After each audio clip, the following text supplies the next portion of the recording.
Welcome to my tutorial videos. First, alamin natin kung paano nga ba mag-file ng General Information Sheet. Ang General Information Sheet, ito po yung annual na pinapasa natin sa SEC. So, required po ito na ipasa. Makukuha natin ang form na ito sa pamamagitan ng pagpunta natin sa sec.gov.ph, pumunta po sa tab ng Forms and Fees sa Miscellaneous at makikita po natin ang General Information Sheet. Pwede po natin itong i-click para ito po ay ma-download kung kayo po ay stock or non-stock. Libre lang po na ito ay ma-download. Kapag ito po ay na-download na, pwede po natin itong i-save sa ating desktop o sa ating download folder. At pagkatapos po nito ay pwede na natin itong i-edit based sa kailangan or sa information ng ating company or ng ating entity.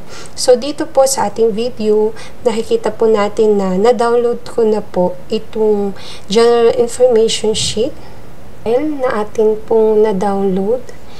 Pagkatapos po, ito po ay sasagutan po natin, modify po natin based sa kung ano po yung kailangan ng ating company or kung ano yung mga information ng ating entity. And then, ipiprint po natin ito. Then, pagkatapos ma-print sa A4 size bond paper, ito po ay ipapanotaryo. So, yung na-notarize po na copy, yun po ay i-scan nyo din po para maging PDF file. Ngayon, ito pong Excel file na nalagyan na po natin ng mga information na modify natin, kailangan po natin siyang i-save to PDF. Ganyan po yung ginagawa ko para ma-save po siya sa PDF. Click ko lang po yung Control P or yung for printing.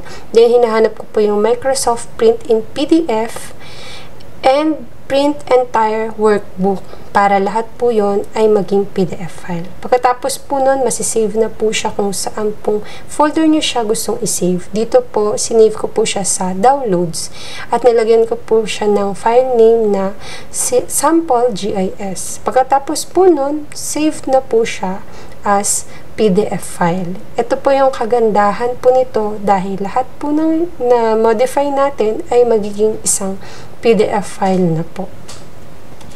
Now, ito pong ginawa natin, pwede na po natin itong mai-upload sa ating pong eFast account.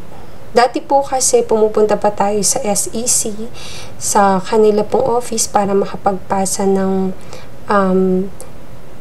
mga forms sa gaya ng GIS. Pero ngayon po ay through eFast account na siya, which is the online account ng mga company sa SEC. So, dito po sa eFast account, itatype po natin dito ang ating username at ang ating pong password.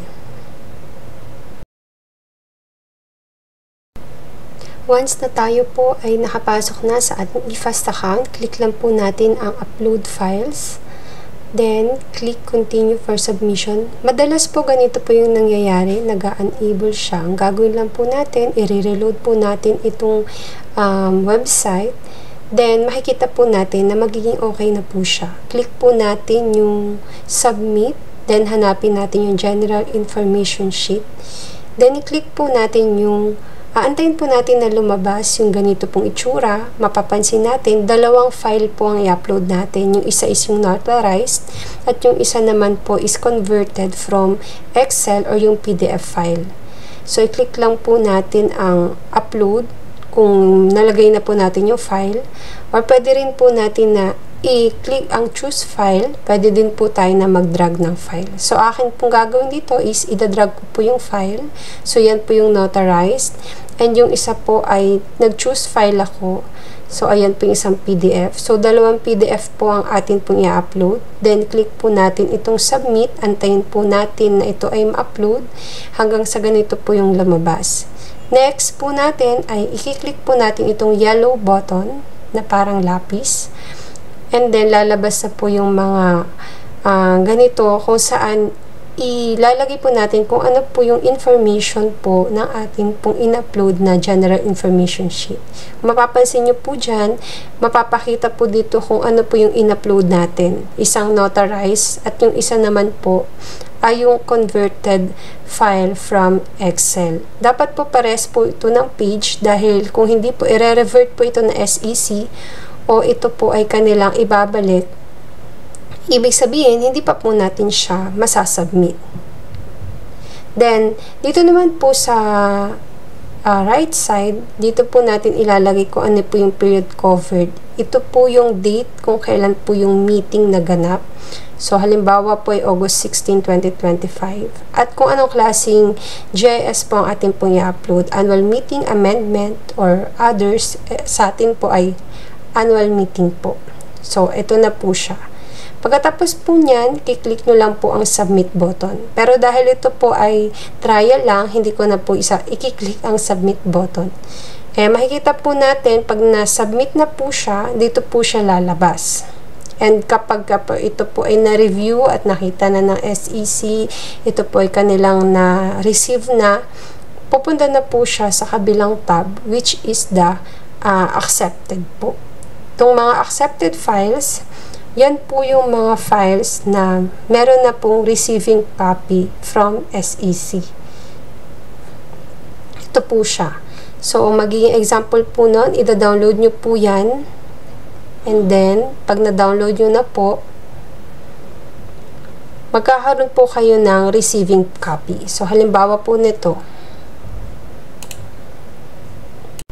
Kung meron naman po kayong maling na-upload, pwede nyo pong i-click yung trash bin. Then, ito po ay mapupunta na sa archive.